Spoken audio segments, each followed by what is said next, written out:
Good to go. Oh, I played the wrong one. Not supposed to play that. That's a copyright violation. Neither that one there. What am I doing, Todd? Let's get it right. Todd and Rob in the afternoon. Hey, afternoon delight. With Todd and Rob. Oh, yeah. Oh, yeah, here we are. After I hit three buttons wrong. Well, that was an interesting introduction to the show. We went through a few intro songs, didn't we? Yeah, we did. And I was actually, and it was my fault because I was like looking at things earlier today and I didn't scroll back. But by the way, your audio should be good. That's good. Yeah, because I've just made it now a checklist item. Yes, we have a checklist here. Because what I think happened last episode was the recording is great, but the channel coming out to the TriCaster, one channel was down, and that happened before. So you should be good, Rob.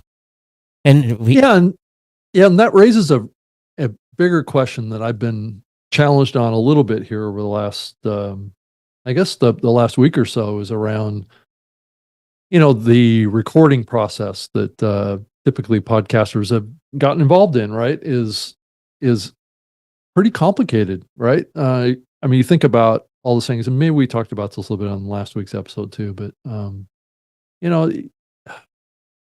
should we really have to continue struggling with things like this, with audio levels just in general? Yeah. With the technology that we have today, we should be able to just do it and it comes out perfect every time. Well, right? when you have a cable or a potentiometer that is sticky, then no amount of AI is going to fix that. You're still going to have, if you've got a crispy pot or if you have a sticky, this gear's been running. This whole stack has been running for 19 years. So I know, and that's a potential weakness. I know I built a very elaborate studio when I first started doing audio content, and I was producing it for radio back then, but it was very complicated. I had these different switchboards, and so I could patch things to different systems and things like that. So, I mean, things have definitely gotten better. You think about the technology that we have now is definitely better than it used to be, right? I mean, it was very expensive in the past, and what we've seen is things have gotten inexpensive and easier, but it does feel like we're still living in the mid 2000s when it comes to some degree with how we do this stuff. But the technology out there is enabling us. I've been working with a couple of companies, like Numano and some of these that are doing things in a way that is, taking advantage of newer technology and new ways of thinking about audio production and spatial audio and these more advanced concepts. So anyway, that's just my point. I don't want to make a big deal about it, but it just seems like it'd be nice that we didn't have to have like 15 different settings in our systems around audio, right? Well, in all reality, there's not any settings. For me, at this point, just, I got to. Well, I mean, just this Rodecaster, Todd, is, I think we talked about this last time, there is an abundance of settings. So if you can turn off everything, right, and not enable anything, but I've got a volume control on my Rodecaster, then I have a volume control in my computer, and then oftentimes there's a volume control on the other end, right? Yeah. Through your system, and then you've got layers and layers and layers of levels that are. If I had to do this all over again, I wouldn't do what I have now. Yeah, and I think that's my bigger point is that there is a easier way of doing this. Because if you think about it, in order to have you on a monitor and bring you in on a screen with the current setup that I have, I bring you in on the Mac Mini on Zoom. So I've got the audio out of the Mac Mini going to the mixer with a mix minus so we can hear each other. Then it gets even more complicated. So I've got my own audio stream, compressor, equalizer, big bottom, all the stuff that's in the current Rode, but I will admit it doesn't do it as good as the the $900 box that I have in my rack. But then there's an audio out that's going over to, the machine that's doing the audio stream. There's an audio out that's going into the box that speeds the live stream. So that there's an audio going in there.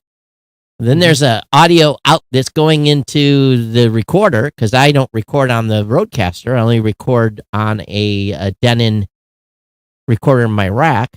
Then I have an IP-based video going to the other room that records the video along with the audio. Yeah, it's complicated, but, that's the only way we could do it. Yeah. If I was going to do this again and I didn't have a TriCaster, the problem is I'm invested in it. Just to make a switch now would be a downgrade in video quality for me. You talk to your StreamYard folks and tell them to get NDI adopted, and that would make it a lot easier to use. But it's just, that's probably where it's going ultimately. That's part of this upgrade technology I'm talking about too. But a lot of people aren't using NDI yet. Still, it's the standard for most broadcast stuff now. It's for broadcast stuff, right? Oh yeah, and most cameras that are on the market today have NDI embedded. That's that's beyond a webcam. If you're just using a webcam, then of course, but right. The HDMI protocol is still pretty significant. That's what I'm using to do this, is HDMI to USB. Yeah, I think that's far more common now for online creators. Yeah. And NDI. So I've got, I don't know. There's a lot. NDI makes it very, very simple if you can afford the equipment to support NDI. That's and I think that's the question. So you look at like an ATEM or something like that's like a video switcher kind of interface. I think that's more common with online creators these days. Oh, they're using the little they're just using HDMI. That's all they're using. So it's cheaper. The smaller version of HDMI as well as USB. That's how they're communicating this. But I agree. NDI would be a lot better. Actually, what's funny about that is the former marketing director for Spreaker for many years when I was working there is now the head of marketing for NDI. So NDI is for NDI. That's a company. There's no organization. It's actually NDI. So, well, it's a company that's focused on making NDI products. Oh, okay. Yeah. And it's actually in the name NDI. So I don't know how they got away with that. It was originally a NewTek protocol. Then NewTek got bought by Viacom or I don't know. It's anyway. My box has a different name now. It's not technically a TriCaster by NewTek anymore, but anyway, it's near here and there. Yeah. So I had a little. I'm not caught up. I basically, when I was out, I did really kind of tuned out of podcasts for 3 weeks, so I'm now catching up. And I saw something that came across in our Live and Lit that I was like, "What is this?" And it says 100 sats from Sam Sethi. This is a test of YouTube video. 100 sats from Sam Sethi. This is a test of YouTube video. Yeah, I saw that. And I was like, okay. So he's playing with getting video, embedded video into that platform. Well, he already has. He's got it. I know he has. But here's the thing. He's like, oh, you got an alternate closure tag. Well, that's only live when we're live for the Lit and Live. And I'm not linking to an HLS. So basically the discussion happened on I got to listen to it. That happened on the Podcasting 2.0 show. They said, well, since YouTube is going to give podcasters, I don't even want to use that word, since YouTube is going to give creators free video, then why don't we tap it, essentially, steal it, use their bandwidth, and allow videos that are produced on YouTube and PeerTube to be listened to or watched in a podcast app. And I'm like, what the beep? And I was just, I'm a little, I understand what they're doing, but I don't want to give ground. I think this is a mistake.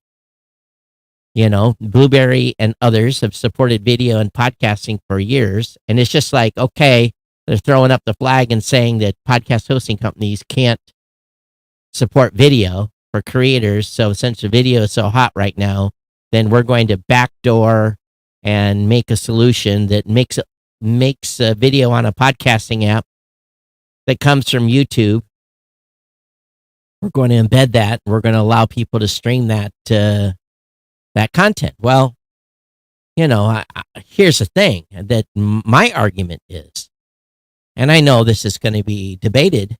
I can get on an airplane and I can watch a video podcast on Apple Podcasts because the media resides on my mobile device. I don't have to have an internet connection. Anytime someone starts talking about needing an internet connection to consume media, you've defeated the ultimate value of podcasting. And here I live in rural America.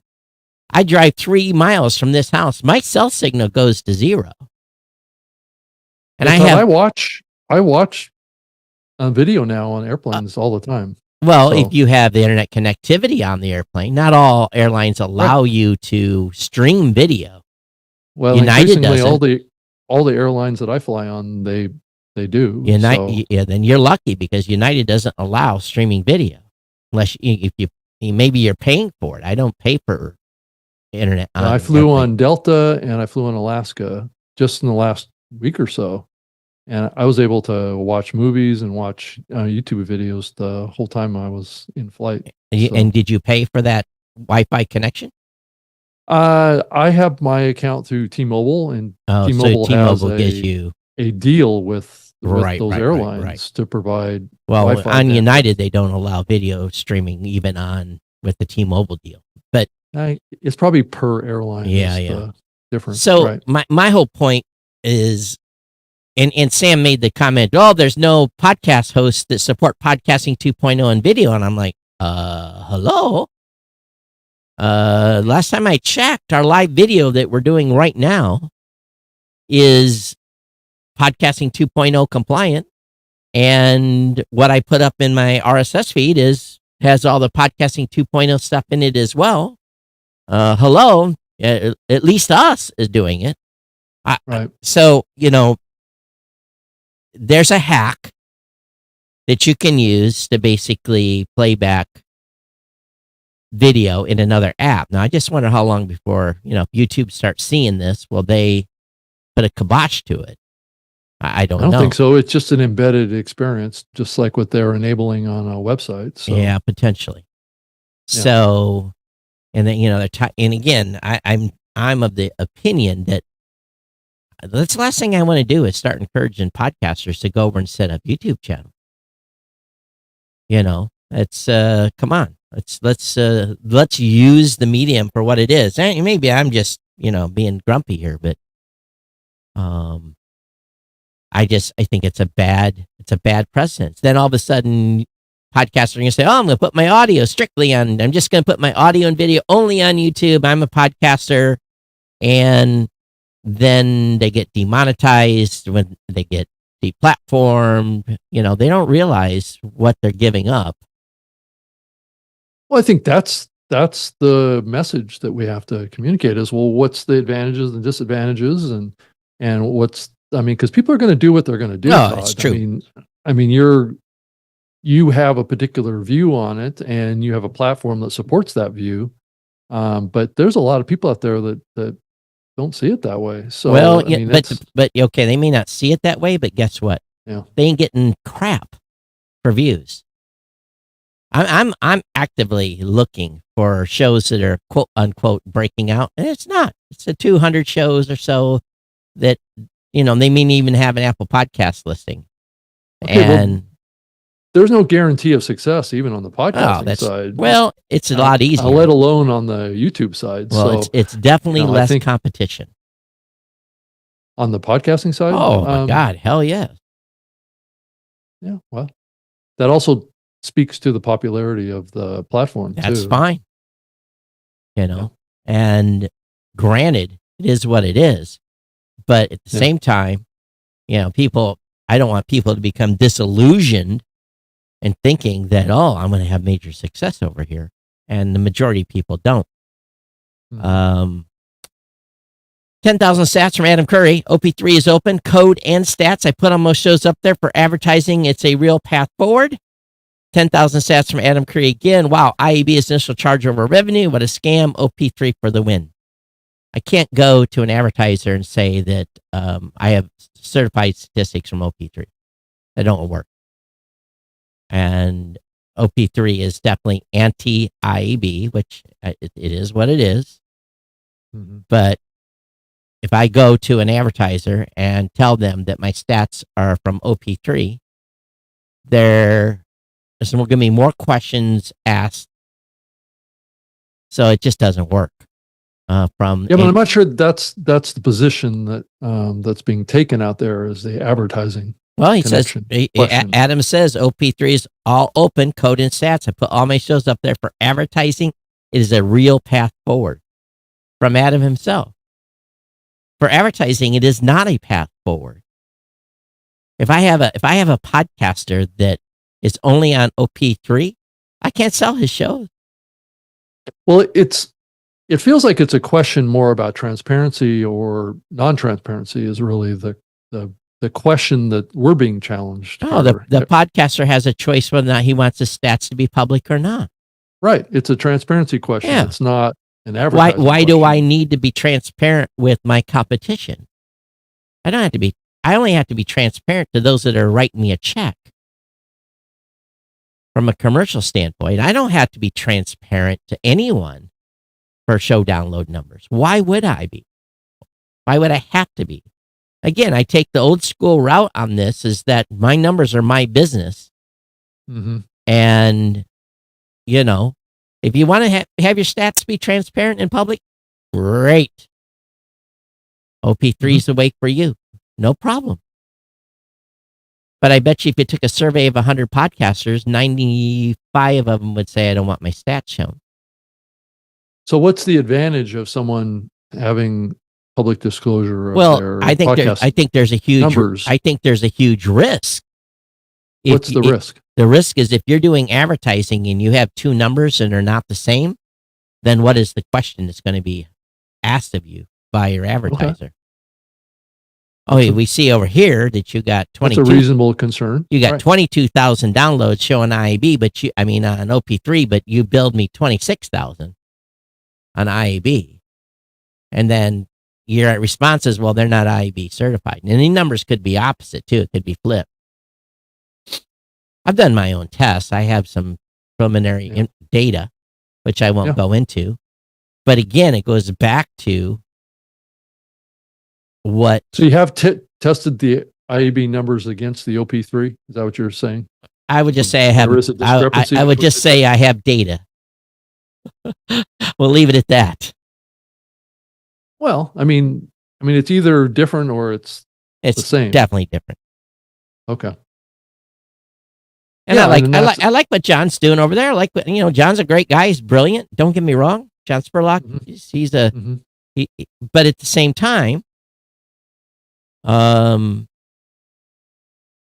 there is, we consider the stuff we do with our stats to be proprietary. Our secret sauce. That's really, and it's not that secret. But again, there's stuff that we do that others don't. And that was one of the reasons why we had no drop in Apple Podcast numbers. So the Twitter stream on this topic from James Cridland included links to other shows like ours that are covering the podcast space, like the Buzzsprout, Buzzcast, and the Pod News Weekly Review podcast, and the Podcast 2.0. You could click on those links in my Twitter stream and be able to see all the stats from all those shows. And it's what's interesting to see in those stats is that the audience level for pretty much all three of those shows is almost identical as far as weekly downloads. So it's around, I think, 15 to 1,700, I think, is the number. Well, it means you got the same people listening to the same show. Yeah. I mean, I just thought it was really interesting to see that. So like the Pod News Weekly Review, it says downloads in the last 7 days is 1,463. Right. And downloads in the last 30 days is 4,618. And it has a bunch of stats on where people are listening, what countries, Europe, top browsers and refers and stuff. So, I mean, a lot of the same stuff. Yeah, a lot of the same stuff. So I guess the question is that, I think for us to really make an evaluation on this is to compare the numbers. Well, and see if the IAB is comparable to this or not. I know that there are a lot of podcast hosts that are probably, looking at their budgets, right? And maybe are more open now to considering not getting certified. Adam just came in with a boost of 5,000. He says it's a path, not an answer yet. IAB is a trap and a ride to the bottom. Enjoy the ride. Well, here's the thing. Until 30 companies, or how many of the number is, right, basically can consider using OP3 as a standard, it's a non-starter.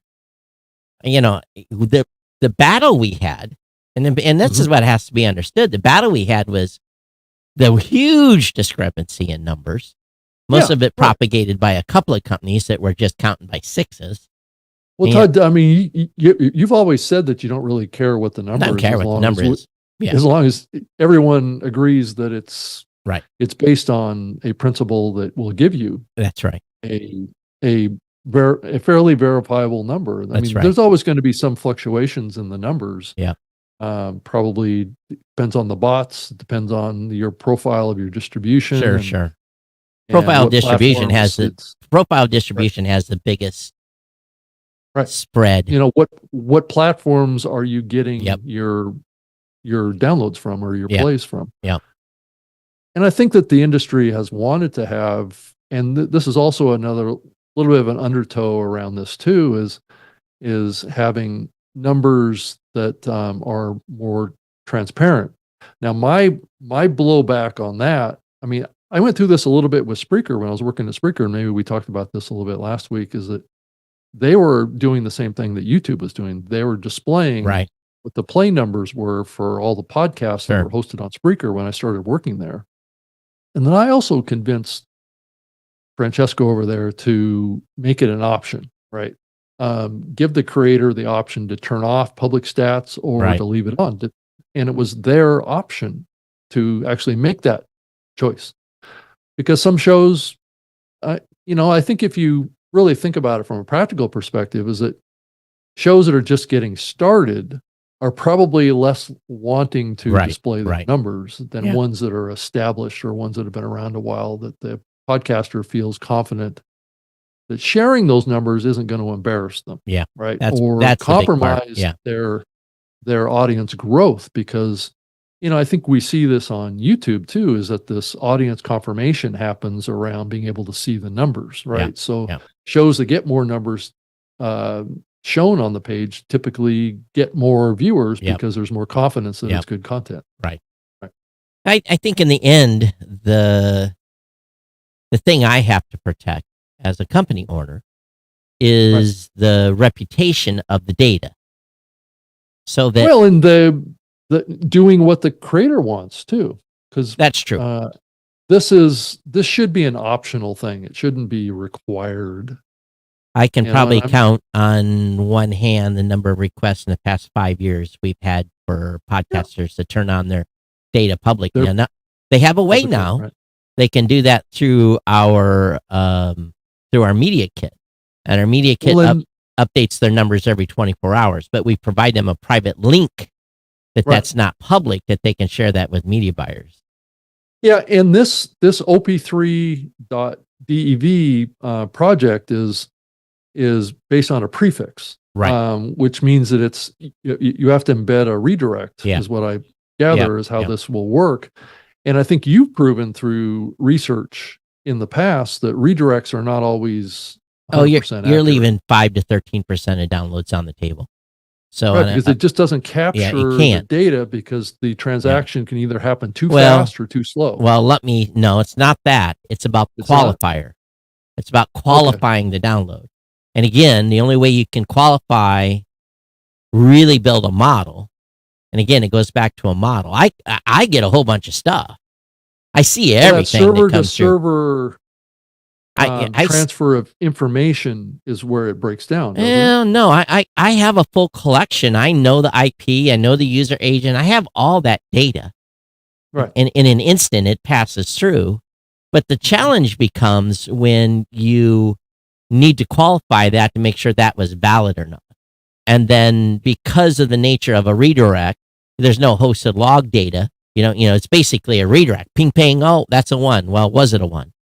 And what we had to do was take hosted data, hosted log data, along with the redirect data, marry those up and see where the deltas were. Where the deltas were at. And then from that delta, applied a model to the redirect to basically reduce, because if I counted every redirect, the numbers would be way beyond what the download numbers were.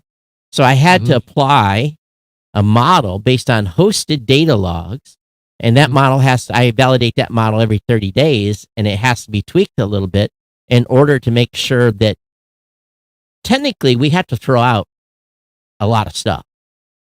That's why the stats will be typically 5 to 13% less than a hosted log file will be. So I would encourage the folks over at John over at OP3 to start grabbing and get Atoms and get Pod Newses and get all their raw log files, and then do A/B comparisons on running those log files, and you'll see where the delta is. And there will be a delta,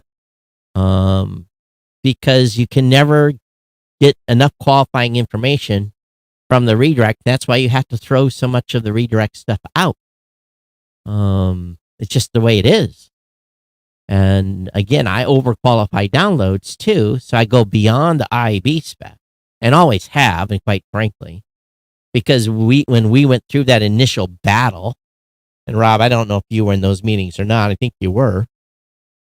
I mean, some of them were in the early days. And you can, some of that, that what was tried to be shoved through. Oh my God. Angelo at the time was about losing his damn mind. Yeah. And, he wasn't one to cuss too much, but, I heard a few tirades with him being upset because his essential premises was that they're trying to cheat, because my well, there was a lot of that going on back then. Right. My instructions to him day one when we started building raw voice Blubrry stats was, I don't care what the number is, as long as I know what the number is. Get rid. Log files are okay. So just telling you, log files are our ground truth. Adam just sent another 5,000 sats. He says log files are for beeps. So, but log files are ground truth to what has happened with delivery of that data. And especially if you've got your CDN set up to be able to see all the data. And that's another thing too, is depending how your CDN reports the download and what's in the log file. We had extra flags turned on, and still do to this day, extra stuff turned on so that we could see the chunks of data being served and everything else to be able to recreate the download. And then what's that really for? That's really to get us into within a 2 or 3% range to be able to report to an advertiser. Now, with a redirect, you're going to have no problem. You're going to be 5 to 13% under, no matter what. Right. So you'll be under reporting anyway if you're doing it for advertising. The key is if. Yeah, I think that's an important point to make here that is, I think, being lost in the conversation. And it's getting, I hate to say, but some transparency within the industry of how what methodology is being used to generate even the OP3 numbers. And well, it's open source, so you can go look at it. Right. So, I mean, if that's happening, then that's terrific. well, I'm not saying, the John, question is that are we on a redirect basis or on a prefix basis, are we ever going to be able to achieve the kind of reliable numbers that we have currently with the IAB system? Never. And the only reason and again, when we first did our first IB certification, the redirect wasn't certified on the first round. It was too hard. And then we spent a lot of time, we spent 2 years trying to figure out, okay, how can I validate this to get it right? And that's where we came up with our model method. And I don't know what PodTrack did. I don't know what others, Chartable and others have done. I'm assuming they've had to do the same thing. Again, I don't know how they got their redirect certified, because I was pretty shocked when PodTrack initially got their redirect certified, because we didn't have ours certified. And I'm like, how can you do that? Because there's just lack of data. There was too many holes. So we knew that the raw data was because I had hosted log, and this is where the difference is. I had both. And I still collect redirect data today. Redirect data, and I have two sets of numbers. The hosted log files is what get processed for the hosting customers, and then those are just using stats. We use the redirect logs, but again, then they're run through the model, and in the end, they get a number. And I have I can do an A/B switch within our admin. Like for my show, I still run the redirect, but I'm hosted, so I can go and look at both sets of numbers. And every show is different. Again, it all depends on the makeup of how many Apple Podcasts, how many third-party apps, how many people are doing a web browser. There's this conglomeration of a formula. It really depends on, because there's no one case fits all. Now, if your audience and my audience were exactly the same, with exactly the same makeup, the spread should be the same. Right. Yeah, between raw log. Okay, if you back up and you look at this from, let's say, a 60,000-foot view, what do you see? And I'll speculate on this too, but I'm a little bit unclear about what the goals are of doing this and why it's important to disclose numbers. I mean, I think it plays into the justification that YouTube has had, right? Well, around the goals numbers being public. Here's the goal of the OP3: double fingers to IAB. That's the goal. And you have folks that do not like. Yeah, but is it really that, or is it just? I think it's part of it. This kind of mindless pursuit of transparency. I think it's 50%. People don't like the IAB, and that's understandable. It's expensive to maintain a membership. But they're never going to replace the IAB with this, because no, they'll never replace it. This is a prefix standard, right? This is a prefix methodology. But you can get a prefix qualified under IAB. Well, you can, right? But it's not the primary. It's not like the OP3 is going to be adopted by Blubrry or Lipson as their primary metric standard. No. I mean, that's the question. Is that the goal here, is to achieve that? Well, I'm sure they want everyone to use OP3, but they don't know what they're asking for from you start doing 300 to 400 million downloads a month. And that, like I say, my AWS bill, there's no more credit card can handle that. It's a bank transfer. But Todd, it feels like this OP3 project is something separate from that. It is. It's and again, it's not something. I mean, its reason for existence is, in my view, is more of like this ideology around transparency. Well, I think that's probably 50% of it. Okay. Well, then they're not telling us the other half. Well, it's to me, it's implied, because certain parties, James doesn't like the IAB. Well, then they should just come out and say that. Then what the goal of this organization is to create an open. Well, they've said that. Metrics. They've said standard. An actual standard, not a guidelines which the IAB has put out there that. But who there's sets still a who lot sets the standard, John? You know, Well, I think we're closer as an industry to coming up with a standard than we were back when the IAB guidelines was established. well, just remember because that the IAB is not a standard. It's a it's a it's guideline. a guideline, right? Right. But should we be, as an industry, moving towards a standard, not a guideline? I think at this point, I think Adam just sent us another boost. 20 years of podcasting, and we're still arguing about downloads V4V forever. Well, and okay, so Well, and we're under a threat right now because a lot of people want to get rid of the download metric entirely. I mean, yeah, they want to get rid of it completely. that was a topic on the media roundtable with Stephen Goldstein and Dan Granger just last week. Yeah. Is it time for us to move on and beyond the download, right? Which takes us into the realm, well, how's this media being delivered? It's being delivered as a stream, right? And if that's a stream, then that plays into a different kind of media delivery. So if we move to the stream, God help us, then you completely, and maybe it's in 2023, maybe it's not an issue no more.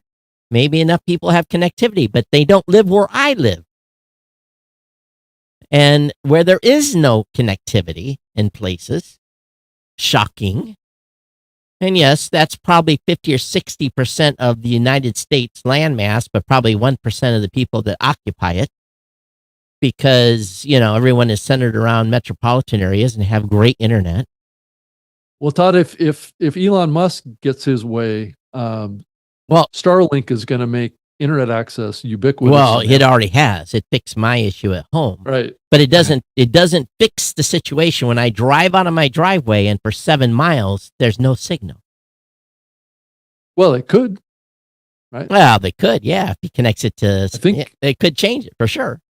I think Elon was quoted in saying that if he needs to make a mobile phone, he will. Yeah, he could.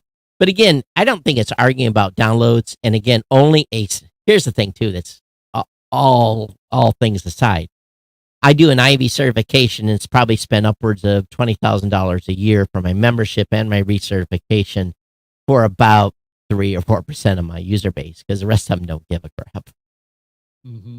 But it's that 3 or 4% that are my high-end users that need good reporting to go back to their advertisers and say, hey, this month I got 82,000 downloads. So Right. who am I? I'm a realist here, Yeah,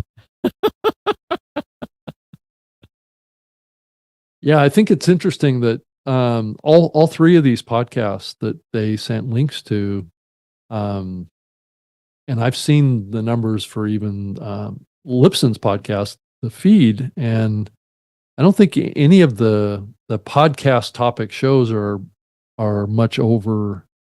So Lipson's actually using OP3? No. I've seen their numbers in the past. Okay. But, our show at Blubrry, the Podcast Insider Show, is maybe tops 2,000. Yeah, that's kind of what I was going to say. I haven't seen any of these shows that are bigger than 2,000. The company show, that per week. Yeah. Now, granted, they're weekly shows. Right.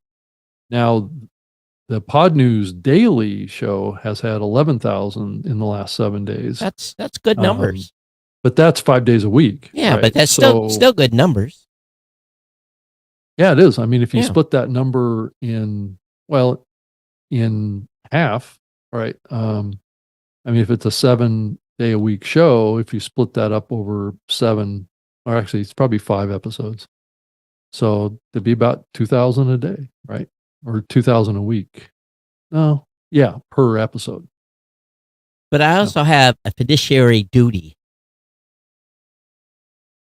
to my company to make sure that we're serving our customers in what I feel is their best interest.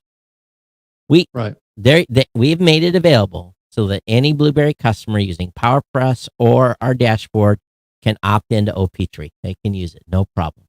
We haven't stopped anybody. Yeah, it's a prefix. It's a prefix. It's just a prefix, right? They're free to use it, but it doesn't mean I have to endorse it. I have an OP3 section in our Podcast 2.0 introduction.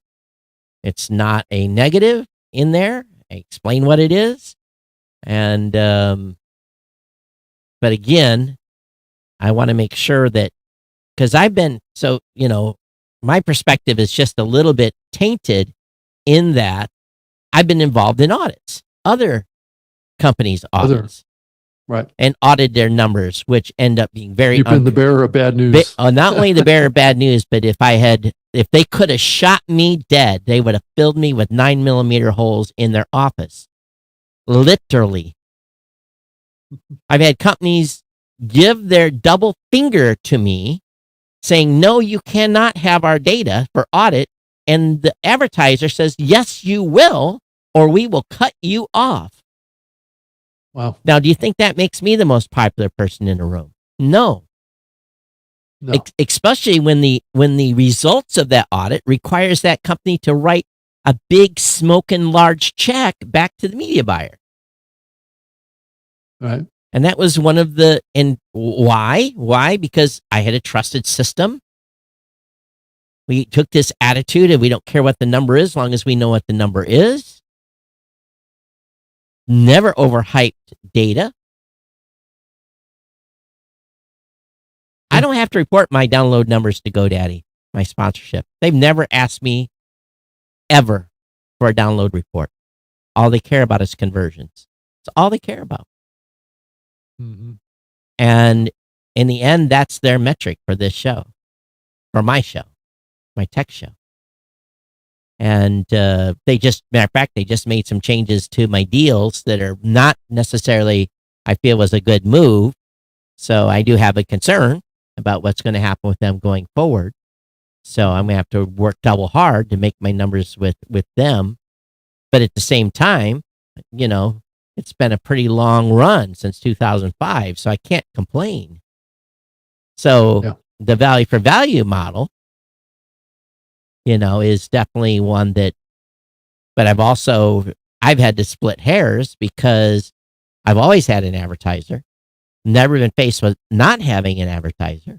So what happens if let's say they pull the plug, then what am I left with? V for V, or go out and find another advertiser for the show, which should not be an issue. But again, do I make that transition at that point?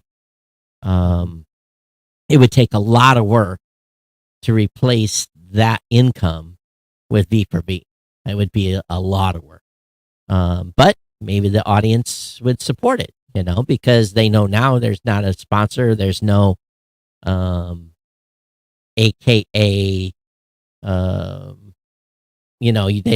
know I'm going to make my budget every month. They know I'm going to keep the lights on, keep the insurance paid, all that stuff. Mm-hmm. So I might have to downsize. May not have to have this beautiful office I have anymore. Might have to work from home, but that's life, right? Yeah, it's not such a bad outcome working from home. No, except again, Starlink is my only option, and streaming a show on Starlink is not necessarily proven to be not the best choice, right? Yeah. So it does have some occasional cutouts. From what I'm hearing. maybe no more live. Maybe I have to go to just recording a show, and putting it out. But that's always a potential as well. 5150 sats from Matt, enjoying the show. I'm glad you are, Matt. And by the way, yes, we are lit live with those great new beautiful apps from podcastapps.com. You can get in on the action and be part of this boosting too. I don't know why we can't hear the boost coming in. Do I have something? Oh, I think I know what's going on. We should be able to hear the boost come from now on. So, but I can't talk enough authoritative on it. But this whole thing of incorporating YouTube videos in a podcasting app, it just makes my skin crawl a little bit. I mean, I think it makes sense for some creators that want to do it. I mean, I don't see any reason why they shouldn't be able to do it. I just, if that's what their chosen distribution method is for video, Yeah. I mean, it would be, I think it would And be they best and to they don't kinda have to pay for combine those together. They right? don't have to pay for bandwidth. Right. But That's the reason podcasts are over there already, or video shows are over there already, is because it was too expensive to host video on a podcast platform. well, we have But- customers doing it, and they don't. Oh yeah, Yeah. You know, it's. But again, yeah. we always caution. Full disclosure, I always caution shows they're starting to do video, because I'm like, listen, you get real popular, your per gigabyte cost can add up pretty quick. Yeah, 'Cause- and you got to keep probably your video files fairly compressed if you want to Yeah, keep you your only costs down it only can compress them so far. right but before you start eroding yeah, quality. yeah, Right. yeah. Right. Yeah, there's no question. Well, Todd, there's been, and I think maybe we covered it a little bit last week, but there's definitely some FUD. If you don't know what the term FUD means, it's fear, uncertainty, and doubt about the podcasting space. Did you see All right. Twit? What happened over Yeah, there? I saw that whole thing with Twit. Yeah. Man. Yeah. So yeah. what's interesting to me about this, and again, thank goodness my business is not solely driven by advertising revenue. It's a component. It's a set and forget component for us, luckily, mostly. Mhm. Oh, and I do have some, maybe early next year, we're going to have something cool to announce in regards to programmatic and transcripts. That's all I'm going to say. I'll let you do Yeah, your own. I also heard somebody say here online that they think that programmatic advertising is dying or Nah. it's dead or something No, like it's that. up. I've heard that comment too. It's up. CPMs are maintaining. So, but CPMs definitely is a longevity play, because CPMs start out lower when you're new and then raised over time. It's kind of weird how it works. This is what we've seen. As you prove yourself, right? Yeah. But there is definitely, there's some people that are definitely concerned. Yeah, I keep hearing, even James Cridland says, even with the news about Spotify and now Twit, is in trouble. Well, I don't know that it's safe to say that everybody is in trouble that's in the podcasting space. I think that there's just been an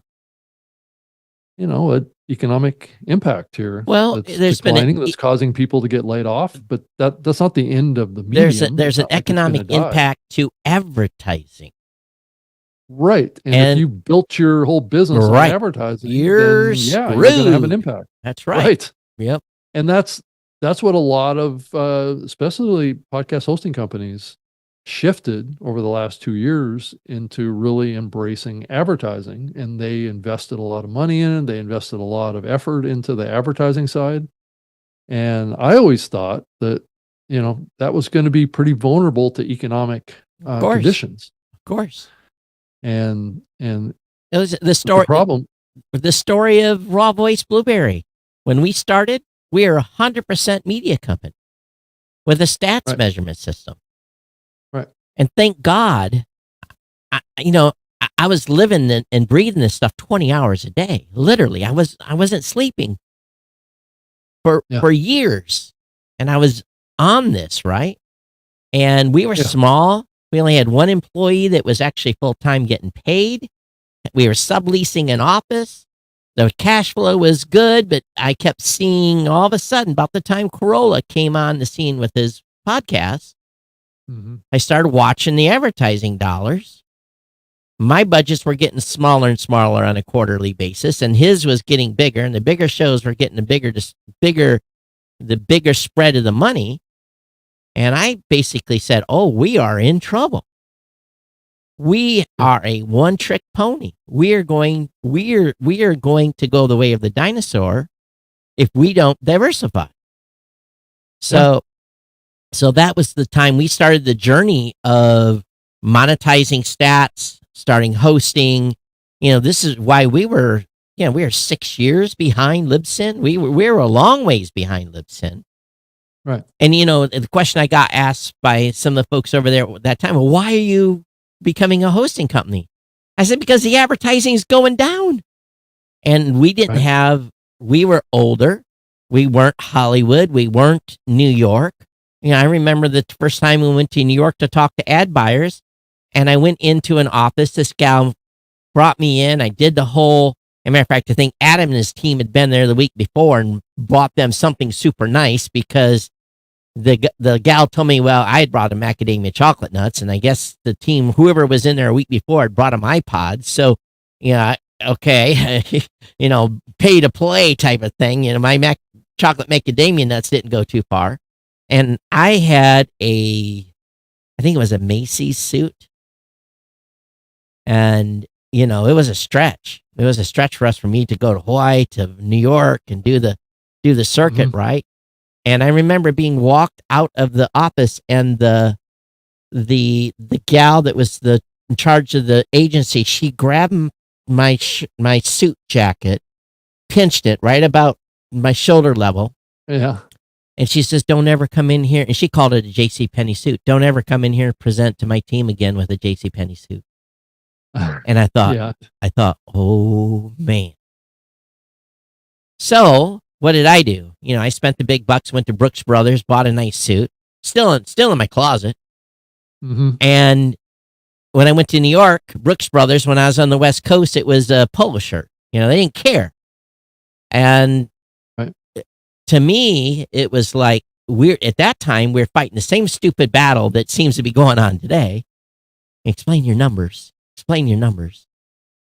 They're not validated. They're not, we don't have, you couldn't, they were used to having all this information even back then.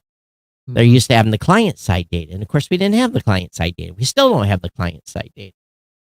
So therein lies the issue. What happened to you, Rob? Oh, I'm just popped up a tweet that Sam Sethi made, and just wanted to kind of. Oh, it's absolutely true. The systemic problem with podcast advertising is not a measure of this. This has been known since the beginning of time. This is nothing new. A download is not a listen unless you measure time listen. But here's the thing, Sam. There is a way. There is a formula that you can use to be able to determine if someone's actually listening to a podcast over time.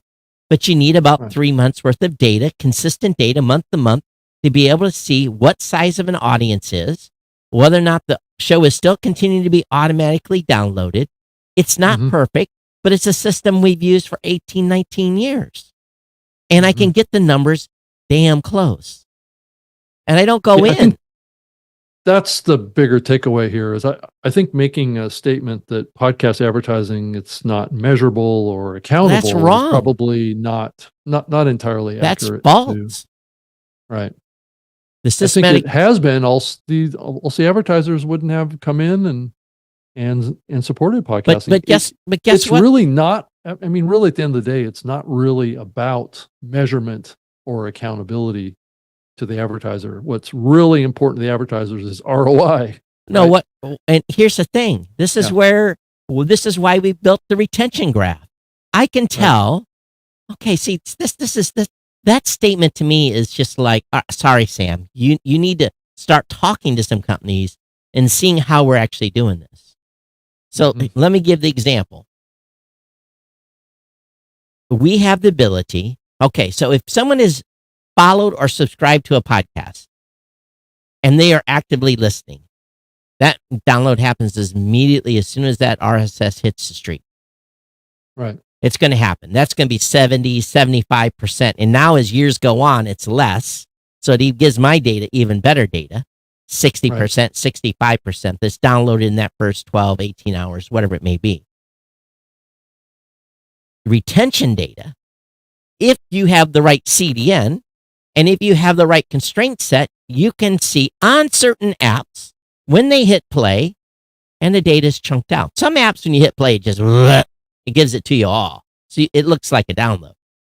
But on some apps, you can see where they quit, where the thing rolls off. Right. Yeah. And again, it's a small portion Mm-hmm. of the active plays that I get to see that data. And we're talking 7, Right. maybe 8% of the Yeah, total. through like the Apple Right. podcast stuff. Right. Well, and again, depends on the app. And I'm not going to talk about that. Do your own research.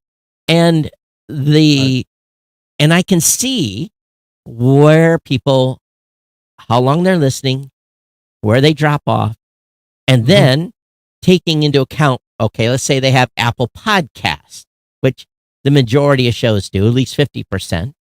And we follow the rules as published by Apple Podcasts to know that after 3, 5, whatever the number of episodes is, they'll quit automatically downloading the show. Mm-hmm. Now, if you have intelligence brought into your stats where you can see all of a sudden, oh, we just had 10 downloads of catch up, does that mean that all 10 of those episodes are going to be listened to? Probably not. But we can tell when someone has hit the button again and said, hey, give me all these downloads that I missed.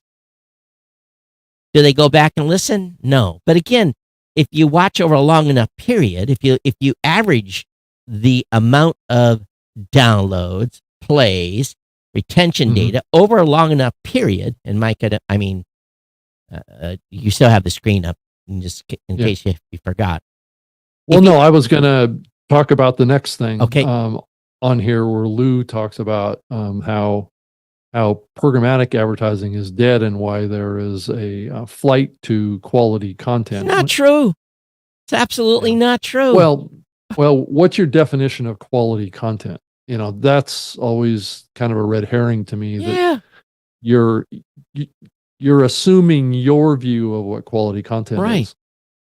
You're not really taking into account what audiences think is quality content. So, and it may be different than your view. If you look at a long enough period of a show, and I built into our campaign advertising management system, CAMS, I can look at a show. I can take how many ever episodes I set let's say I set to 4 months, and I just do a simple math equation.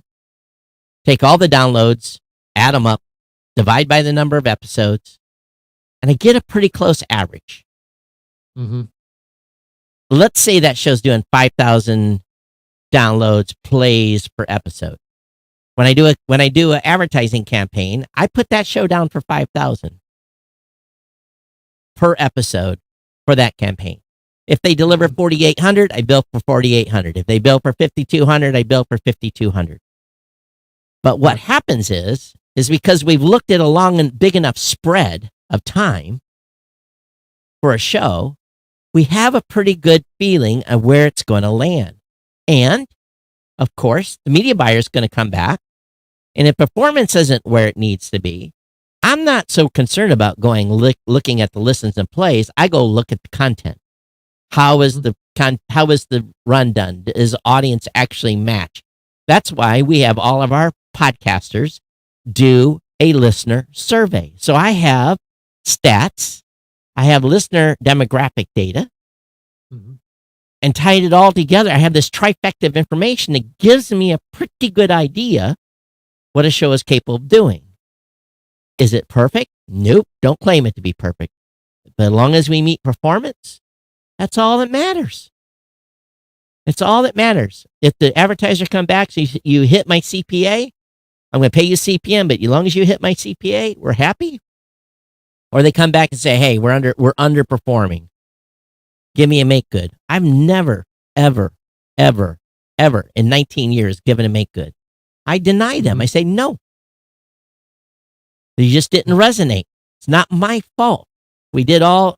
So when someone says what he says, it's technically true. But those of us been in the space long enough, we know the history of shows. We look at the data, and we're able to make educated decisions on, okay, does that show really appear to have 5,000 listeners listening every episode? And if the numbers are all over the place, well, that average is going to be lower anyway. Right. And that's all I guarantee.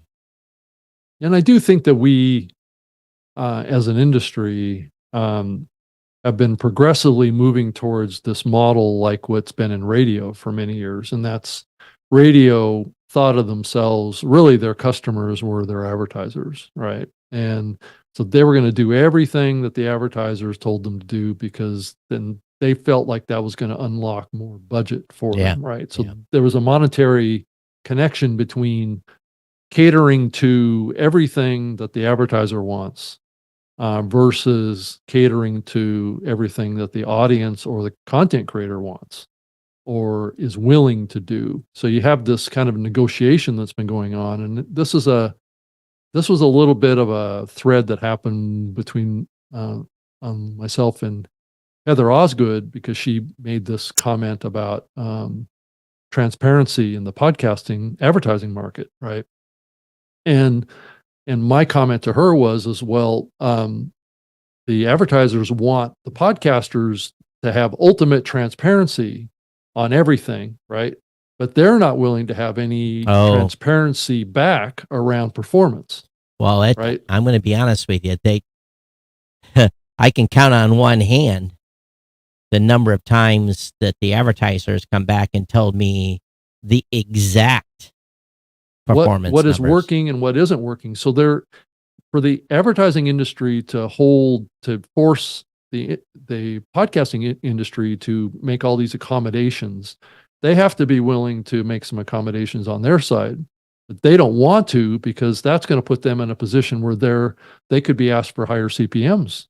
And another thing too is, oh man, this opens up some history. It opens a Pandora's box that many people that look at one side of this issue of transparency on the content creator side and not hold the advertisers accountable.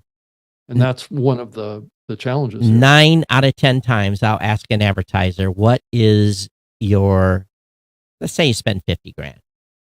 Mm-hmm. What do you consider success on this campaign? And you spell $50,000. And again, a lot of this has been direct response. Mm-hmm. And then we see now more lift campaigns, of course, but let's just talk about direct response. We'll leave the lift campaigns out. What is your measurement of success? And 90% of the time they would never tell me. They would never tell me. If we get 200 activations, we're happy on a $50,000 spend. They would never tell me that. Citrix GoToMeeting made the mistake of telling me one time what our performance was and how we were beating. Man, I took that to the bank. So this goes way back. Someone's gonna have to go back. And if these numbers are off by $50, $60, then don't sue me. But it's somewhere in my archive somewhere. But at the time, print was getting them. They would have to spend like $230 or something like that to get a Citrix GoToMeeting customer via a print ad. Print, television, radio. I was delivering customers at $27. Right. So if they spent $1,000, which they weren't, they were spending $500,000 to $1 million a quarter. Mm-hmm. I was delivering them customers at 27, and they got pretty greedy with that, to the point where the performance was so high, the media buyer was getting such huge bonuses, they had to re-engage with another media buyer because Citrix had a performance clause that they had to pay the media buyers out this massive. They were making more money than we were, I'm sure. Mm-hmm. And they changed media buyers. They changed the tactics so that they really killed. I mean, it was a money printing machine. It was amazing. I mean, it was freaking amazing. And that's the only time that I was actually told, this is what you're delivering me customers for compared to X. I would love to hear from anybody else that's actually gotten a real number from a marketer on what the response is. So we were delivering 9-10 times better performance than print and radio. Man, we went to town with that, right? That was right in our deck. And it got us. That's not what they want. They want to take advantage of this medium get as much ROI as they can and not have to be accountable for massive windfalls. That's right. Right. So, in my opinion, you don't get companies spending $1 million, $2 million, $3 million a quarter, and they're not seeing massive success. These folks aren't stupid, right? But yet, who ends up getting screwed? The creator. It's the content creator always gets screwed. It's just like the farmer growing produce always gets screwed by the grocery store. Always gets screwed, right? Right. It's the same thing. It's the one with the money is the one that usually has the power. Let's flip this now. All right. And I know Adam and the rest are like, stop. Well, there's two sides of this argument, and so now, all right, everyone's heard what we've said. We've talked about this on the show before. This is this is no new territory for us. For years, actually. What the new territory is, all right, let's say you're a small show and you're getting, let's say you're making $250 a month on advertising. These 10,000 downloads. You're making $250. Or let's say you have 1,000 listeners and you would only make $25 on CPM. Mm-hmm. Going the value for value route and doing it correctly and asking for a donation for, again, time, talent, or treasure. Mm-hmm. Giving value, and I know everybody hates the word donation, giving value back for value given. If you focus on that, small shows will do much better over the long term than they'll ever make from advertising dollars, ever. If they really focus on that. Now, a show that's got 100,000, well, they could probably convert it, but it's hard to take yourself away from the nipple. Because if you're getting $25,000 a month for a single advertising deal, it's pretty hard to pull yourself away from the booby. Because it's not hard. Right. But if advertising dollars are going away, there is a way. Yeah, there's an alternative, right? Okay, all podcasting 2.0 people, raise your fist. Come on, I just gave you the thing. So, well, and Todd, there's a reason why the podcast industry, somewhat to some degree, has capped out at $2 billion. Right? Exactly. Is it? I know exactly why. Is it because of our transparency? Is it because the download is not a good metric? Is it? I mean, what is the rationale? This is all catering to what the advertisers want. which is a gatekeeper to their control over the CPMs that also controls their ROI. Why haven't we gone beyond 2 billion? I'm going to say three words. I know it's media buyers. Maybe it's 4 words. Media buyers are lazy. They're not willing to take risks, to monetize the 40% of the podcasters at the top that want to be monetized. They would rather run 10 ads and some top level program and cause everyone to go 30 seconds advance on their phone to skip the ads or use the new app that's going to bypass the ads. They would rather do that than work and say, okay, Todd, put 500 shows on an ad buy or 1,000. They won't. They won't. And there really isn't any reason why they shouldn't. They're lazy. It's just. It's also ego. All right. So can you imagine some 22-year-old that's in charge of account goes into his boss and said, here's the 500 shows we're going to run on a campaign. And the boss looks at the list and he says, oh, I know the first 3. Who the hell? Never heard of the other ones. Who the hell are these folks? Take them off. Right. And transparency of numbers through this OP3 is not going to magically solve it. No, won't fix that at all. Right. It could contribute to advertisers getting access to data, but most of these advertisers are buying off of buying platforms that have access to the data. So it's, I don't know. The reason we're never going to get beyond 2 billion and probably going down is because right now it is, I'm sure. Right. Is because media buyers don't want to dig in the pool. So this is why any podcaster that's listening to this podcast, if you have 10,000 or fewer listeners, you better be all in on value for value. Yeah. Unless you have your own deal where you're promoting your own product or service. And again, and we understand that 50% of you could care less to make any money to begin with, which is fine too. Right. And oftentimes people that complain about this on the advertising stuff don't really understand how the advertising stuff works anyway. So, and what's driving these decisions on the part of the podcaster and the ad agency and then the actual brand, what the dynamic is between all those and how really unfair to the content creator it typically is.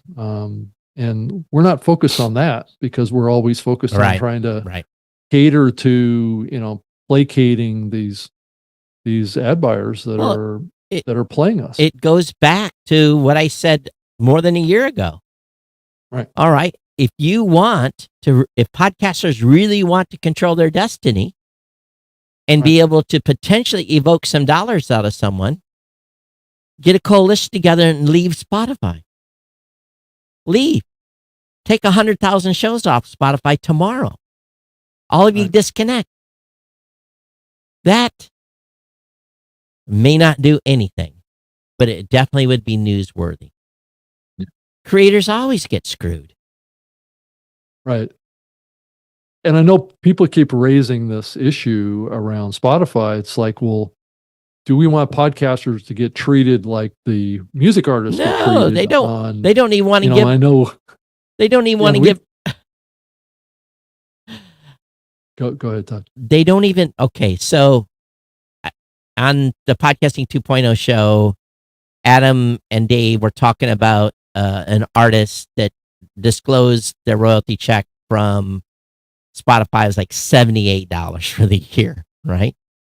And the show was in Adam's Boostagram Ball, and the number of boosts that they got in one episode was like 4 times the amount of money they made in a single year from Spotify. Spotify does not care about creators. And this is what podcasters and anyone that creates content needs to wake the hell up. YouTube doesn't care about you either. They are going to run ads against your content for people that aren't paying. They're going to run ads that you'll never know what was run. And you may have a disagreement with the ad that was run against your content. You'll never know. You will never know. Yeah. And they don't care about you. They care about controlling your content and keeping eyeballs on their platform. That's all they care about. Yeah. And until people wake up and understand this. Well, I think most content creators understand that's the relationship that they have. It's just, it's hard to translate that into some sort of proactive action that would be more beneficial to them, given the power that these platforms have over creators. Everybody wants to be popular and make $1 million on YouTube, and that's what drives this. It's the same thing that's been going on in podcasting for a long time. It's the appeal of popularity, right? It's the appeal of stardom. It's the appeal of, it's like, you shouldn't, you don't need to get paid by the platform, because what the platform is giving to you is peanuts, is fame and maybe fortune. A very few are getting fortune. Yeah. Right. And not everyone can be what is his name, Mr. Bean or whatever his name is. I don't know. Mr. Beast. Mr. Beast. Yeah. No one. Very few. And Mr. Beast has about 80 people working for him. So, he's got his own headaches. So, But if you watch, there is a documentary on YouTube about how Mr. Beast got started, and it's very interesting because it talks about a kind of like a very grassroots beginning for him. I mean, he started out as like a 14-year-old creating stupid videos on YouTube, right? And grew into this power creator that was basically build his whole platform on this concept of giving back to others, right? Whether it be money, whether it be food, whether it be anything, and helping other people. So he would actually just throw money at people on his show, or give them food, or he would basically, he did a whole episode about going in and buying all of the food in a grocery store and cleaning all the shelves out of this grocery store and taking it to a food bank. No way. That's how he built his popularity, was based on that kind of stuff. You know, we'll work for food here. We'll take Ruth Chris gift certificates. Right. And his first video that turned viral was him walking out to a homeless man that had a sign up, right, begging for $2 ever, and Mr. Beast gave this homeless person an envelope full of $10,000, and this homeless guy just like loved all over him, and Mr. Beast had a big smile on his face, and so that's really where, which is really fascinating if you think about it. It's getting back to, you know, this very human connection. Adam just makes a great comment. 5,000 sats and another boostergram. I would love for anyone, to show me the 2 billion in podcasting. I can't get past 500 million. Well, you know what? Mm-hmm. You know well, that's actually a very good point, Adam. It is. I don't know that there is any.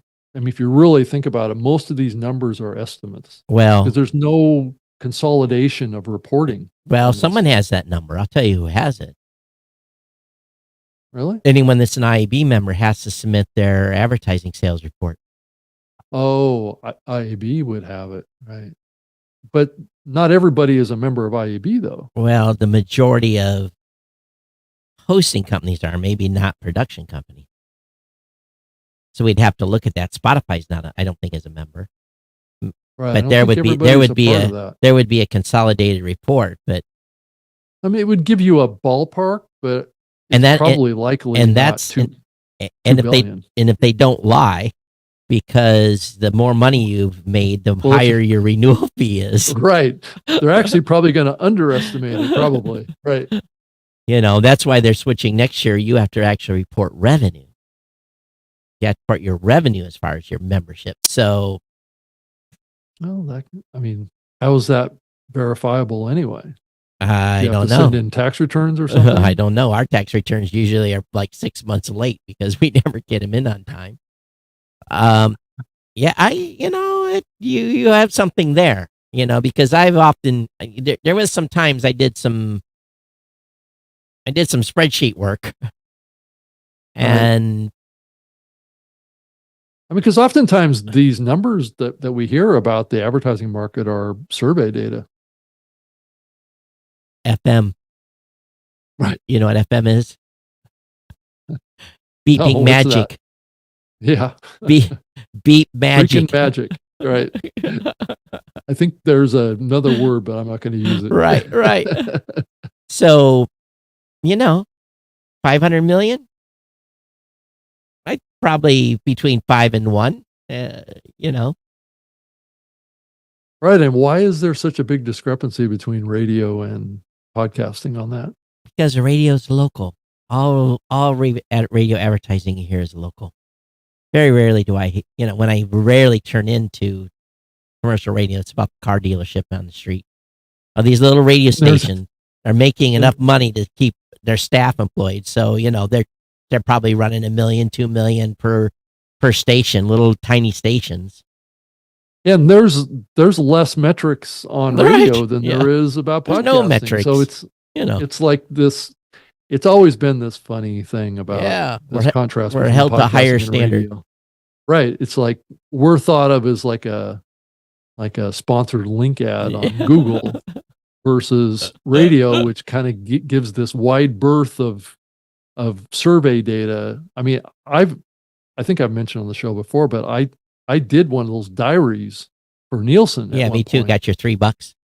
Yeah, I think it was 2. I think there was inflationary $2. reduction. Right. So tell you what we're going to do. We'll use the New Media Show email address. I know a lot of you are listening that are out there in podcast earning money's land. You'll never admit it, but we see where people from New York and in California are two of our biggest listening regions. Get yourself a fake Gmail account. Now, you're going to risk a little something here. But Todd at newmediashow.com and get yourself a fake Gmail account or even a Proton account, something where we can't track you, and send this anonymous email with a company name and a number. And we won't announce the companies by name. We'll add everything up and come up with a number. Now, don't lie to boost the numbers, because one of you knuckleheads will send me $1 billion for a certain company and you'll have lied, and we'll exclude that. Don't lie. Tell us what your real annual advertising numbers are. And, or Rob, you can, since, maybe it better go to Rob, and Rob can anonymize the data. That way you're not sending this to me. And Rob can anonymize the data and give us a total. I think that would be fun to do. But I think it's a certain amount of trust here. Yeah, send them to Rob, because Rob doesn't work for nobody right now. Send them to me, right? Send them to you. Right. But people are going to be too scared to do that. Yeah. We wouldn't reveal it though, but we do like our secret sources. We don't have I think too that many. The numbers would be, I think they're quite a bit lower than 2 billion. I believe so too. I think they're much lower. There's a reason why it's never gotten much over 2 billion in like the 4 years that they've made proclamations that it was going to. Right. But if you listen to certain shows though, they're definitely putting 7 to 10 ads in these episodes, and I'm sure they're just amazingly effective. Well, that's the other end of the spectrum, right? Is that the big shows are just getting either completely bought out, or that they have too many ads in their shows. Well, too many. That's what's driving this metric in the research that's showing that there's increasing sensitivity on the part of listeners to ad load. But at the same time, it's going to drive. And in fact, I didn't get a chance. I had hardcore meetings all day. Did anybody listen to Sounds Profitable's thing today? They were doing it at the same time that we're doing this show. Oh, okay. Well, we'll have to go back, and that'll be a good one for next week. Right. There'll probably be some slides out on the internet at this point, but, 2 billion. Most of my business is service business. Thank God I'm not reliant on advertising. I wish my advertising was a little higher, just like anything else when you're trying to drive more revenue. But I'm pretty happy with our programmatic where it's at now. And contrary to what everyone's saying, I have not seen a race to the bottom yet. So, because the programmatic stuff is running in content that would basically you'll never hear as a host endorsed. It just never is going to make it into host endorsed.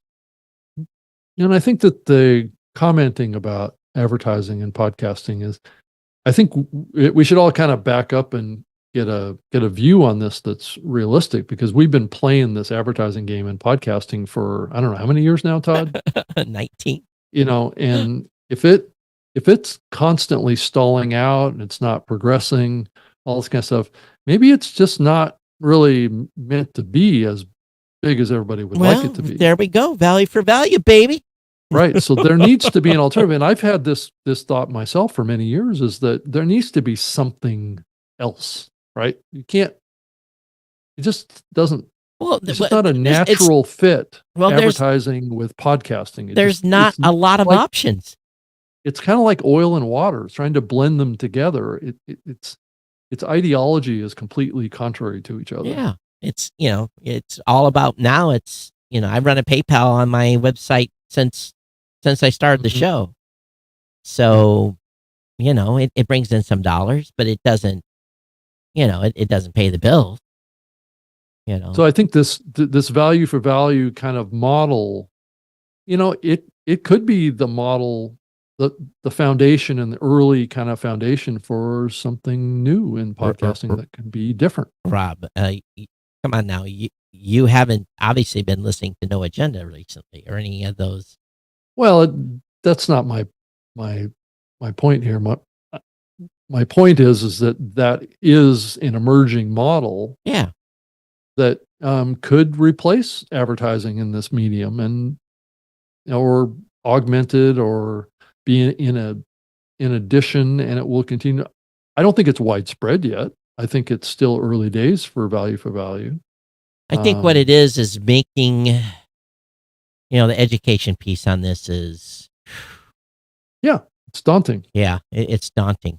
I think and that's what's holding it back. Don't get me wrong. I love the boosts that come in, but at the same time, I think that the majority of people, even though the processing fees suck, are used to doing fiat donations with PayPal or credit card or something like that. And I think, it's a dual head model.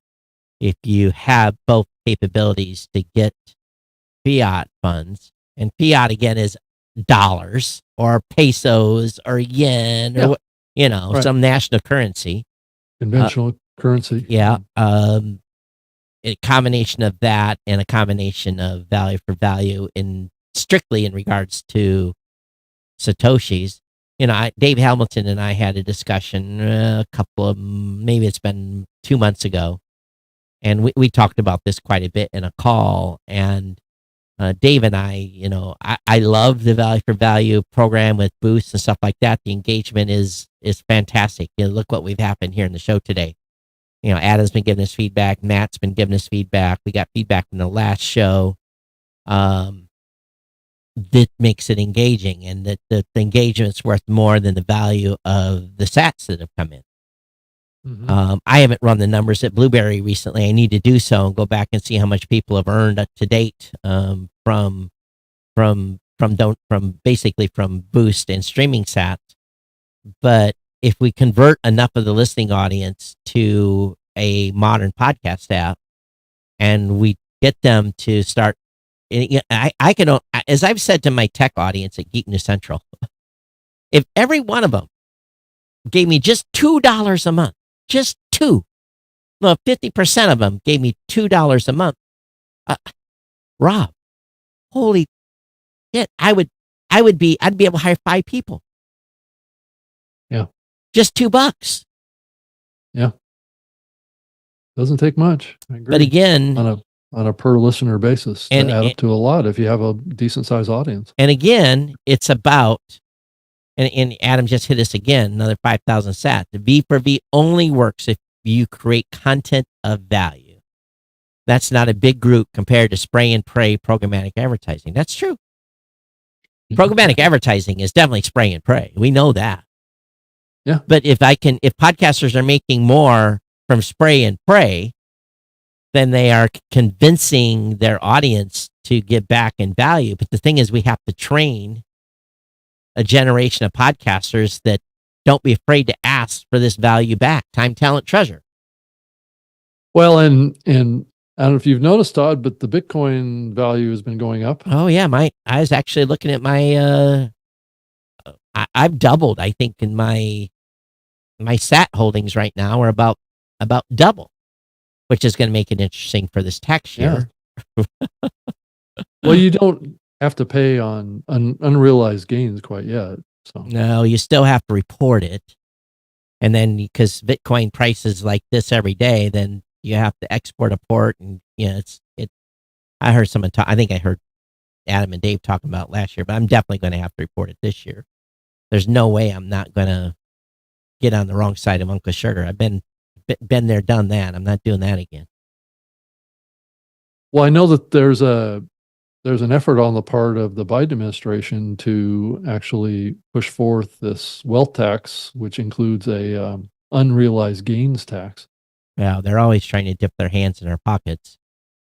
Well, it's like, if you have a $200,000 of equity in your home, you would have to pay capital gains tax on that equity, whether or not you have the money or not.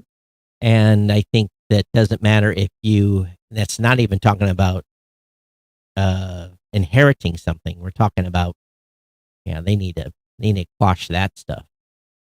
Everyone it's just a way for the government to just get more revenue into their, and then they think that they're accomplishing, some equality kind of. Well, there's only two things guaranteed in life: death and taxes. Those are only two things that are guaranteed in life. Look at, I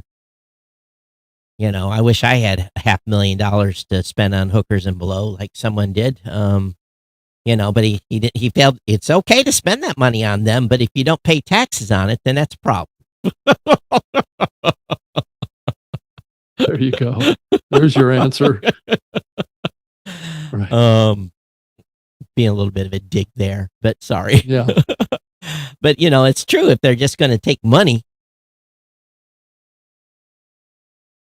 Yeah. Yeah. But I think, again, going back to the value for value thing, you have to give value back. And I think I talked about this with podcasters I talk to all the time. Mm-hmm. Especially when they're like, oh, I've only got 1,000 listeners. And I'll bring up a Google image of 1,000 people.